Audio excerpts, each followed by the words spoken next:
Me llamo Valeria Montenegro. Tengo 32 años y crecí entre despachos donde la gente hablaba bajo y bodegas donde los hombres se miraban con la gravedad de quien comparte secretos. Mi abuelo levantó una empresa de transportes desde la nada. Mi padre, Alfonso, la gobernó con reglas claras y cuentas ordenadas. Y mi tío Ernesto. Mi tío era el que siempre sonreía en las fotos, el que hablaba con alcaldes y cerraba acuerdos en cenas con platos fríos. Cuando mi padre enfermó, pensé que la sangre nos protegería. Aprendí, con la misma rapidez con la que aprendí a firmar, que la sangre también puede ser un arma. La primera vez que lo noté fue una tarde de martes gris. Había llegado a la oficina con la cartera llena de facturas y el abrigo empapado por la lluvia. Encendí el ordenador y, entre notificaciones, apareció un correo: autorización de venta. Lo abrí sin pensar. La hoja llevaba cláusulas leoninas y al final mi firma digital. Me quedé mirando la pantalla hasta que el mundo se volvió un poco más estrecho. Esa firma no la había traspasado yo. Corrí al despacho de Ernesto con la impresión en la mano. Él miró la hoja como quien lee una lista de compras y repitió, con esa calma que siempre me dio escalofríos: Tú lo firmaste. Vale. Estás cansada. Habrá sido un error tuyo. Déjalo en mis manos. Quise gritarle que no era un error, que mi nombre aparecía en contratos que forraban sociedades pantalla. Quise arrancarle la sonrisa de la cara. Me contuve. Salí con una calma nueva, esa que afila la paciencia. Si enfrentaba sin pruebas, me comerían la credibilidad. Si esperaba, podía armar un expediente que los dejara sin palabras. Empecé a revisar todo. Horas en la sala de servidores, llamadas a informática, pedir a Rocío, la contable más discreta de la oficina, que me facilitara los extractos de los últimos 3 años por error administrativo. Rocío me miró, asintió y me dejó una carpeta con sellos que olía a impresora y café. Esa noche, en la cocina de mi piso, revisé factura por factura. Las cifras danzaban como si tuvieran vida: pagos a empresas con domicilios en garajes, transferencias fraccionadas que terminaban en una cuenta en Panamá, notas de crédito que compensaban ventas que jamás ocurrieron. Y en muchas de esas hojas, mi firma. Lo que más me dolió no fue el robo del dinero, fue el robo de la identidad. Me usaban como coartada.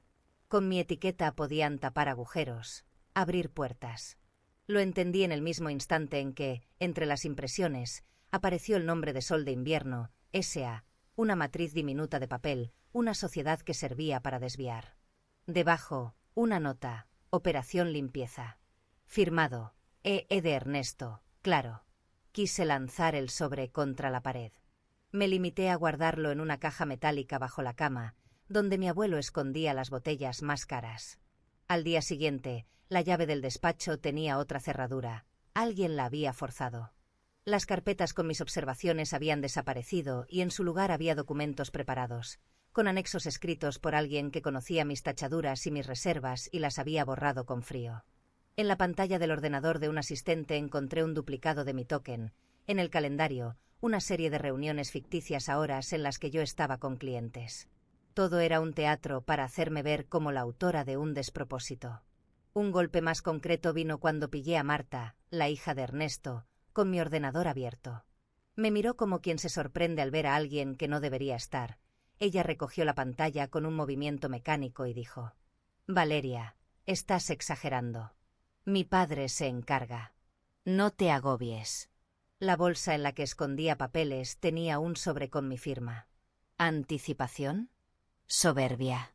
No supe en ese momento. Sabía, sin embargo, que la familia estaba acorralándome en su propio laberinto. Esa noche escribí en un cuaderno de tapas negras: paciencia. Pruebas. Venganza. No había dramatismo, era un plan. Empecé a actuar con una calma afilada. Cambié contraseñas, abrí una nube personal donde deposité copias de todo lo encontrado y puse, en el ordenador de mi casa, un registro de teclas que nadie notaría hasta que hiciera falta. Contacté discretamente con Lucía, periodista amiga de la universidad, y le expliqué que si algo me pasaba debía revisar una carpeta que le enviaría por partes. No pedí protección, pedí compromiso. Ella lo dio sin preguntas. Durante semanas me convertí en una sombra dentro de la empresa. Sonreía en entregas de llaves, asistía a inauguraciones, Respondía a correos con la neutralidad de quien sabe que un gesto puede significar la ruina. Mientras tanto, seguía guardando pruebas, contratos, correos con remitentes falsificados, facturas amañadas. Descubrí que varios concejales locales, complacientes con Ernesto, facilitaban permisos donde antes había barreras. Vi cómo empresas amigas ganaban concursos con ofertas imposibles de cumplir. Vi, también, cómo la riqueza se repostaba en cuentas de testaferros. El paso que más me dejó fría no fue el del dinero, sino el del chantaje. Una tarde dejé en mi mesa una carpeta con documentos, y al volver, la encontré cerrada con un plástico. Dentro, un papel: deja de husmear, Valeria, o lo lamentarás. La letra, sin embargo, no era la de Ernesto. La de Marta. La traición ya tenía rostro juvenil y familiar. La sangre fluía de la manera más amarga. No pude dormir. Me levanté al amanecer y fui a ver a Rocío. Le dije con voz corta: necesito nombres que no puedan negarlo. Ella me dio 3: un chofer que recogía sobres de noche, un proveedor que cobraba en efectivo y un auditor jubilado que había visto irregularidades y se había callado por años. Les llamé uno a uno. Algunos temblaron, otros colgaron. El chofer me citó en un polígono, con las manos llenas de grasa y una mirada que pedía ser creída. Me enseñó fotos borrosas, camiones cargando con sellos cambiados, rutas nocturnas que terminaban en naves cerradas, furgonetas con logotipos de empresas amigas. Su voz era grave y rota. Yo solo llevaba cajas, dijo. No quería saber. Me pagaban más por llevarlas así. Tomé las imágenes con la seriedad de quien recoge casquillos. Cada foto fue otra pieza. Cada testimonio, un paso más para armar un relato que mostrara ante terceros lo que yo ya conocía por dentro. La empresa, la institución familiar, se estaba alimentando de su propia base. La siguiente jugada fue más arriesgada. En una comida fingí un error y mencioné ante Ernesto que quizá me voy unos meses. Su sonrisa se desplazó por la mesa como si yo hablara de una noticia graciosa. Marta, a mi lado, dijo. Sería un alivio para todos, Valeria. A veces la familia necesita aire nuevo. Hizo falta todo mi autocontrol para no responder con la verdad, que no me iba a ningún lado. Salí de la comida con la cara fría y la determinación caliente. Si fingían mi partida, sería mi oportunidad. Si todas las firmas y las rutas quedaban expuestas en mi ausencia, nadie dudará que yo fui la que cayó. Pero yo no me iría. Me quedaría para mostrar las pruebas en el momento exacto.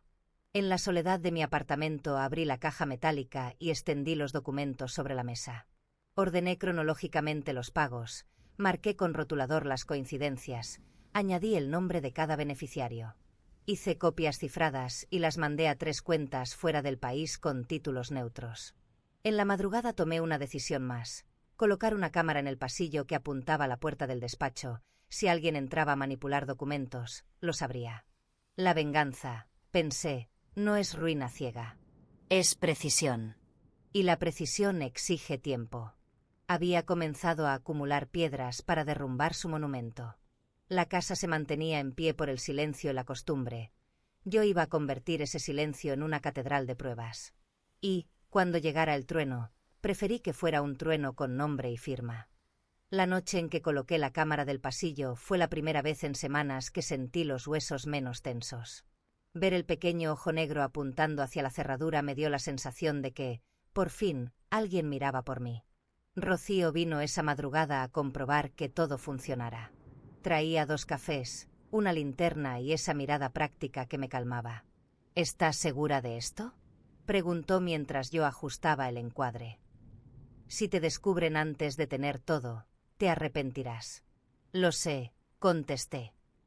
Pero también sé que si espero más, lo perderé todo. Rocío asentó. Ella tenía nombre y apellido, sudor en los dedos y miedo, pero aceptó. No me sorprendió. La gente en los bordes del poder casi siempre paga un peaje de conciencia. Me dio una carpeta con hojas que ella había encontrado por casualidad en la impresora, órdenes de pago firmadas por un tal L. Montenegro, inicial que correspondía al apellido de la familia, y recibos de cajas con mercancía que nunca llegó a destino. También me pasó, con la voz baja, el contacto de un chofer que llevaba noche tras noche sobre Salsótano 3. Lo llamé ese mismo día. No puedo hablar en mi casa, dijo el chofer cuando ingenuamente pensé en encontrarnos en una cafetería. Ven al túnel de la estación, la última salida, a las 11. Llevaré las pruebas en un pendrive. Llegué a la estación con el abrigo pegado al cuerpo por el frío y con la sensación de que, por primera vez, nadie me esperaba que fuera a salir viva. El chofer, un hombre de manos manchadas, me entregó el pendrive envuelto en papel. Era pequeño, casi ridículo. Dentro había hojas. Hojas con nombres y cantidades. Mi firma, en varios puntos, convertida en garantía de transferencias. Me contó que llevaba sobres a una nave en las afueras, que a veces había caras nuevas y que, la última vez, Iván había dado instrucciones directas sobre cómo sellar facturas. Sus dedos temblaban menos que su voz. No soy culpable de nada, murmuró. Solo llevaba cajas. Pero vi cómo las contaban. Vi empresas que nunca existieron. Lo escuché sin interrumpir. Lo que me ofrecía no era solo una historia, era una cadena de eslabones. Quería que pusiera su testimonio por escrito, con fecha y firma, pero tuvo miedo de que lo buscaran.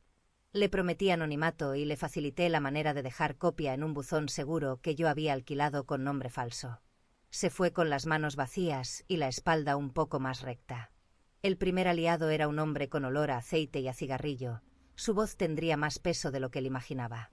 Con el pendrive en mano, me senté en la cocina de mi apartamento y empecé a trazar un mapa. Tenía documentos, fotos, el testimonio del chofer, las impresiones que Rocío me había sacado y el clip de la cámara que mostraba a Marta entrando a la sala a las 3. Faltaba una cosa, un nombre con autoridad que diera veracidad pública. Necesitaba a alguien que pudiera hablar sin temblar ante un juez o un periodista. Recordé a don Amador, auditor jubilado que había trabajado para la empresa 20 años atrás y que, según Rocío, había olvidado la nostalgia en una finca de Toledo. Lo llamé y, tras una conversación larga y llena de silencios, aceptó reunirse. No hago favores, señorita Montenegro, me advirtió cuando lo encontré en una terraza donde el viento olía a tomillo. Pero no soy ciego. Si hay firmas que no son mías, yo lo diré. Le mostré el pendrive. Sus manos, que habían firmado miles de balances, temblaron cuando la pantalla mostró cifras que cuadraban con la memoria de su experiencia. Si sacas esto ahora mismo, no te quedas con nada, dijo. La política de la ciudad es un pez que come en su propio río. Pero si lo publicas en la prensa y lo entregas a la inspección, no hay vuelta atrás. Si el auditor público da fe, todo cambia. Esa frase fue una guía. Auditores, prensa y testigos, la tríada que podía frustrar la falsa lealtad de mi familia. Llamé a Lucía y le propuse la jugada con frialdad matemática. Ella respiró hondo, dijo que tenía una reunión editorial al día siguiente con su jefa y que, si le garantizaba documentos y fuentes, la pondrían en portada. Le envié las copias cifradas y el clip de Marta. Ella contestó con un mensaje escueto. Lo tengo. Mañana al mediodía. Coordina la rueda. La rueda. Esa palabra me obligó a pensar en tiempos. ¿Cuándo? ¿Dónde? ¿Cómo? No quería un artículo a medias. Quería la simultaneidad. Prensa, auditoría, compradores afectados y testimonios en cadena. Pedí a don Amador que, si firmaba su declaración, lo hiciera público ante el Colegio de Auditores la misma mañana. Le expliqué el escenario. La rueda de prensa de Valverde y Montenegro iba a ser en la sala principal, con Ernesto en el discurso de inauguración de un nuevo centro logístico. Allí habría cámaras, empresarios y concejales. Allí tendría al público que obligaría a que la historia se hiciera visible. Las piezas estaban en su sitio, pero aún quedaba el riesgo más terrible, la represalia directa. Iván hacía aparecer coches en zonas donde yo caminaba sola. Una noche encontré la bicicleta pinchada y un mensaje en mi parabrisas. Baja el ritmo, tonta. Lo denuncié por miedo. La policía archivó con protocolo tibio. Sabía que la intimidación era la primera línea de defensa de quienes no tienen argumentos. Si me callaba, obtenían su victoria. Si hablaba, podían intentar hundirme. Elegí hablar. La mañana que acordé con Lucía y don Amador, el cielo se cerró en nubes grises como si el día se vistiera de duelo. Llegué al auditorio con la carpeta sellada, el pendrive en la cartera y Rocío por la puerta, los ojos rojos por la falta de sueño.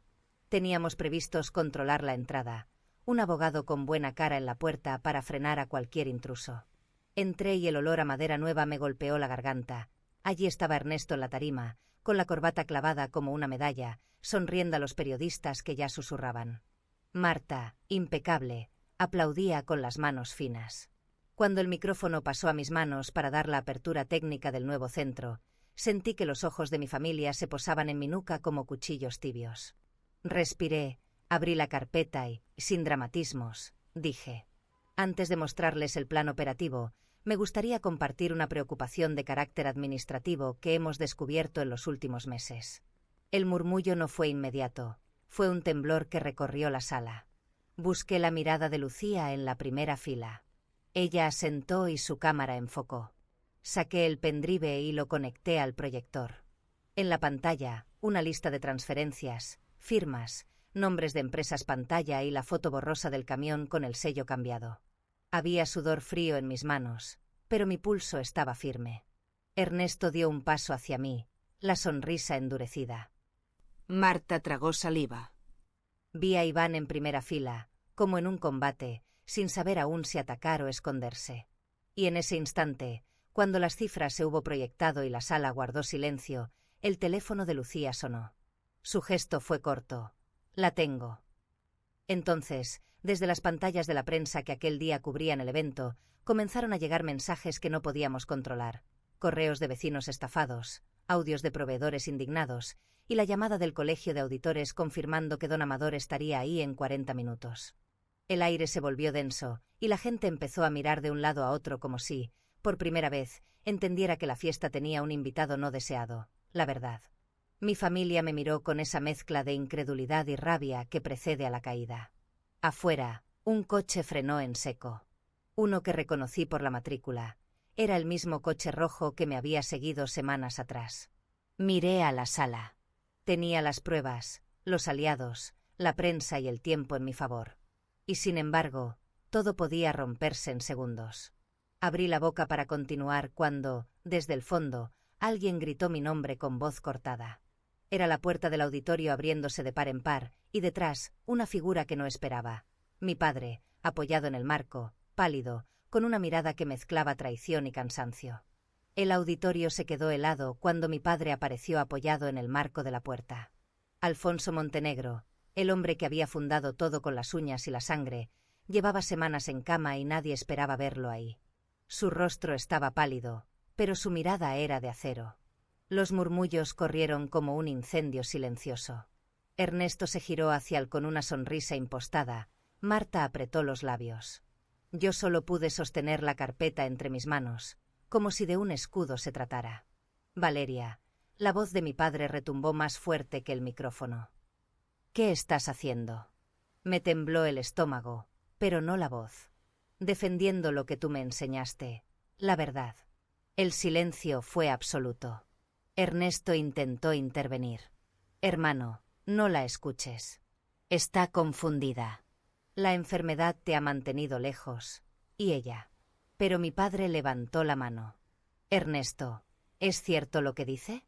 Por primera vez en años, vi a mi tío perder el control del gesto. No respondió. Y esa falta de respuesta valía más que cualquier palabra. La tensión se podía cortar con un cuchillo. Marta, con un paso calculado, se acercó a mí. Valeria, por favor. Esto no es el lugar ni el momento. Estás destrozando a la familia. La familia ya está destrozada, respondí. Solo estoy mostrando quién la rompió. Lucía, en primera fila, levantó la cámara. Las luces de los flashes estallaron. La sala ya no era un auditorio, era un tribunal público. Saqué del bolsillo el pendrive y lo entregué a don Amador, que acababa de entrar, con paso lento pero firme. Aquí está todo, dije en voz alta. Firmas falsificadas, transferencias ocultas, sociedades pantalla. Y lo más grave, mi nombre usado como arma. Don Amador lo recibió y asentó. Lo revisaré. Y si es como dices, lo certificaré de inmediato. Ernesto dio un golpe en la mesa. Esto es un circo. Un espectáculo montado por una niña malagradecida. Me giré hacia él. No soy una niña. Soy la heredera de este apellido. Y tú lo manchaste. Los concejales en la sala empezaron a murmurar entre ellos, inquietos. Uno incluso se levantó y se marchó apresurado, como si las paredes empezaran a arder. Marta me miró con rabia, pero también con miedo. Sabía que estaba perdida si las pruebas llegaban a manos correctas. Entonces ocurrió algo que me partió en dos. Mi padre bajó la cabeza, respiró hondo y dijo: Valeria, no es solo Ernesto. Yo también lo supe. El aire desapareció de mis pulmones. ¿Qué? Pregunté con la voz rota. Lo supe, y lo permití. Pensé que era la única forma de mantener la empresa viva, de mantenerte segura. Sus ojos se llenaron de lágrimas. Me equivoqué. El golpe fue peor que cualquier traición. Mi propio padre, el hombre que me había enseñado a no firmar nunca sin leer, había cerrado los ojos. Las piezas encajaban, su silencio, su ausencia en las decisiones, las veces que me dijo confía en Ernesto. No era solo debilidad. Era complicidad. La sala estalló en gritos, murmullos, preguntas. Ernesto aprovechó para acercarse a mi padre, como si quisiera apoyarlo. Pero mi padre lo apartó con un gesto brusco. No más, Ernesto. No más. Yo me quedé quieta, con la carpeta todavía entre mis manos. Sentía que el mundo se hundía bajo mis pies, pero a la vez algo dentro de mí se endurecía. Ya no era solo por mí. Era por todos los que habían creído en el apellido Montenegro y habían sido usados como escudo. Respiré hondo, miré a Lucía, y con un movimiento claro entregué la carpeta entera a los periodistas. Llévenla. Publíquenla. Que todo el mundo lo vea. El murmullo se convirtió en rugido. Y mientras las cámaras se disparaban y los móviles empezaban a vibrar con mensajes, Ernesto me miró con un odio tan puro que supe que aquello aún no había terminado. La guerra familiar acababa de empezar, y el precio sería más alto de lo que imaginaba. Las horas que siguieron a la expulsión de la carpeta fueron un torbellino de flashes, voces y puertas que se cerraban de golpe. En cuestión de minutos, el auditorio se convirtió en territorio neutral, periodistas que llamaban, concejales que exigían explicaciones, cámaras que pedían declaraciones. Mi teléfono ardía con mensajes y llamadas. Sentí que, por primera vez desde que abrí la caja metálica, la verdad tenía más fuerza que las mentiras del apellido. Ernesto intentó recuperar el control como quien sopla para apagar una hoguera que ya le devora las cejas. Ordenó ruedas de prensa, mandó comunicados con palabras medidas y voceros conocidos. Marta dio entrevistas en las que hablaba de malentendidos administrativos y de ataques a la empresa familiar. Pero palabras no tapan transferencias ni firmas falsificadas. La gente mira números cuando quiere creer, y esos números no mentían. A las pocas horas, el Colegio de Auditores me confirmó que don Amador había recibido la documentación y que abriría una investigación interna. La prensa local tituló «Escándalo en Montenegro, presuntas irregularidades y sociedades pantalla». Las llamadas al despacho del concejal que había firmado permisos comenzaron a filtrarse. Uno de ellos pidió licencia médica esa misma tarde. El río de complicidades mostraba sus bancos fangosos. Mi padre entró en su habitación con pasos lentos, como si el cuerpo le pesara más que la voluntad. Me vio, y sus ojos expresaron un cansancio que no conocía. «Perdóname», dijo sin elevar la voz. «Yo te fallé.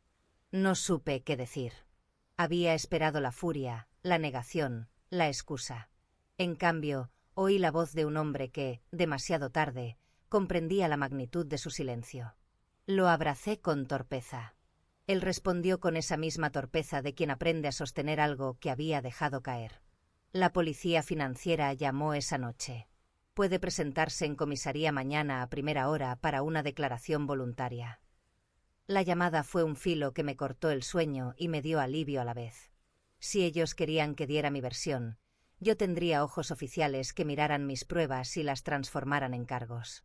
Era la primera señal de que la justicia podía entrar donde la familia había pactado impunidad.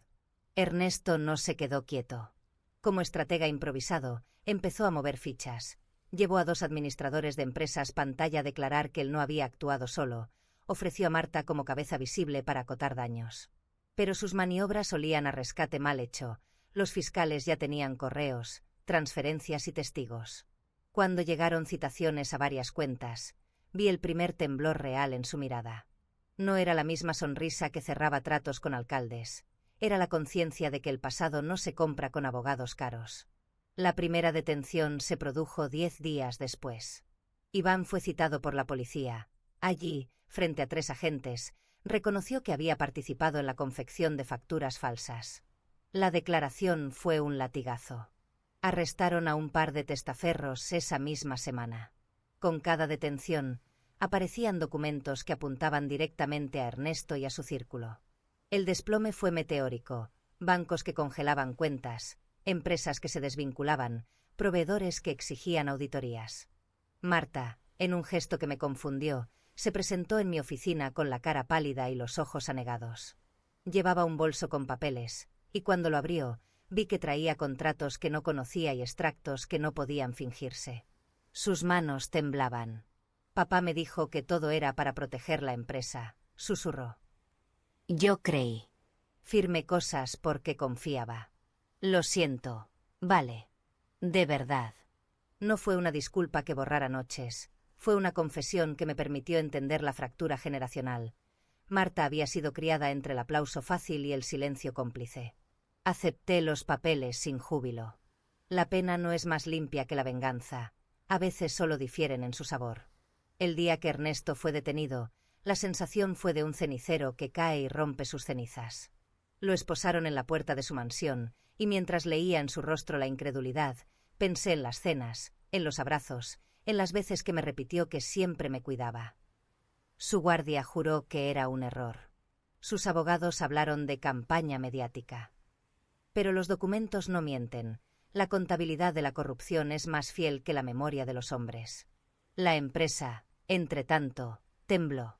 El consejo directivo, con miembros que hasta entonces aplaudían cada movimiento de Ernesto, redujo el poder de gestión. Se nombró una comisión externa de auditoría y un administrador independiente llegó para salvar lo que quedara. En la primera reunión en la que participé como consejera delegada interina, sentí en la sala miradas que antes eran cariñosas y ahora eran cauta distancia. No era adoración, era cálculo. Gobernar una caída es distinto a gobernar un auge. La justicia hizo su trabajo con la frialdad de las cifras, imputaciones, registros, llamados a declarar. Alguno de los concejales que había firmado permisos se vio forzado a dimitir para evitar la exposición de red clientelar. Proveedores que intentaron arreglar la situación prometiendo datos a cambio de impunidad, terminaron siendo citados como testigos. Cada comparecencia sacudía la casa familiar como un temblor que no cede. Yo no celebré. No hubo brindis ni alivios largos.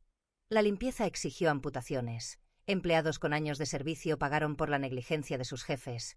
Contratos legítimos quedaron en riesgo. Familias que dependían de la empresa ahora miraban su futuro con miedo. Comprendí entonces que la venganza que buscaba no era un bálsamo. Era una herramienta que corta ambos lados del mismo tejido. Había ganado algo. La verdad se ventilaba. Había perdido algo. La inocencia y la facilidad de creer en la sangre. La prensa me seguía, y mi figura, la joven que desenmascaró a su familia, se convirtió en símbolo de dos cosas, de coraje y de ruptura. Algunas entrevistas me dejaron exhausta. Otras llegaron a oídos de algunos pequeños accionistas, que me llamaron para agradecer y para exigir transparencia. Asumí la responsabilidad sin buscarla. Las cámaras querían un rostro, y yo no iba a ocultarme. Di conferencias. Hice explicaciones públicas y colaboré con la investigación. A cada paso, sentía el peso de ser no solo la denunciante, sino la posible salvadora de empleos.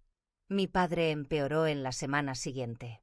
La enfermedad, la culpa, la exposición, su cuerpo no resistió la suma. En la habitación del hospital, me tomó la mano con dedos que ya no sostienen el puño. «Haz que esto sirva», me murmuró. No supe si pedía perdón o encargaba una misión. Le prometí que haría todo lo posible por salvar la empresa y proteger a los trabajadores. Y, sobre la camilla, vi una luz que se parecía a la recuperación y otra que era el final. Al día siguiente me llamaron. Había fallecido. El golpe fue un hueco que no alcanzaba palabras. Lloré la pérdida de mi padre y también la de aquello que la familia había sido antes de los silencios. Los juicios tardaron meses en llegar. Durante ese tiempo, La empresa fue intervenida parcialmente. Mi nombre, por lo menos públicamente, quedó limpio. Mi testimonio y las pruebas que aporté sirvieron para exponer la red de corrupción. La Fiscalía, con pruebas, formalizó cargos contra Ernesto y varios cómplices. No todos acabaron en la cárcel, pero la mayoría enfrentó consecuencias legales y sociales que no se miden en años, sino en deshonra. Al frente de la compañía, me impuse un mandato duro: transparencia inmediata, ayudas a empleados afectados, rescate de contratos legítimos y un plan para devolver confianza a clientes.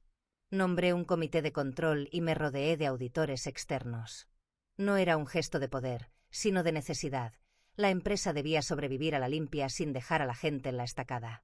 Hubo momentos de tentación: destruir grabaciones más comprometedores, enterrar nombres menores para proteger la marca.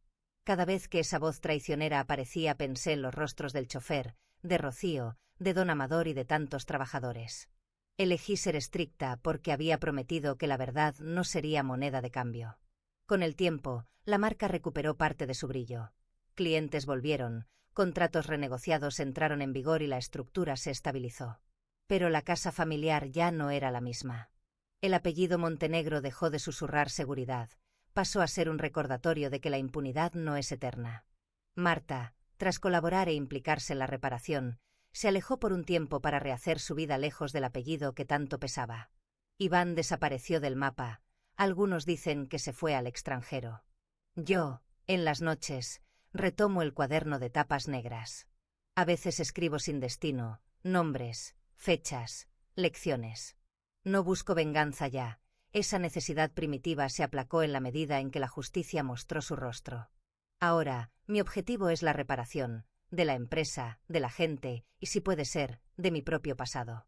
La limpieza tuvo un precio alto. Tuve que aceptar que la verdad no devuelve lo perdido, pero al menos permite empezar de nuevo con la claridad como bandera. En una reunión con los directivos, al mirar la ciudad por el ventanal, pensé en mi padre. En su último susurro: haz que esto sirva. Lo hizo. No por gloria, ni por prensa, ni por redes sociales. Lo hizo porque la mentira no debe ser la ley de una familia. Y porque el silencio, cuando se rompe, puede abrir caminos donde antes solo había puertas cerradas.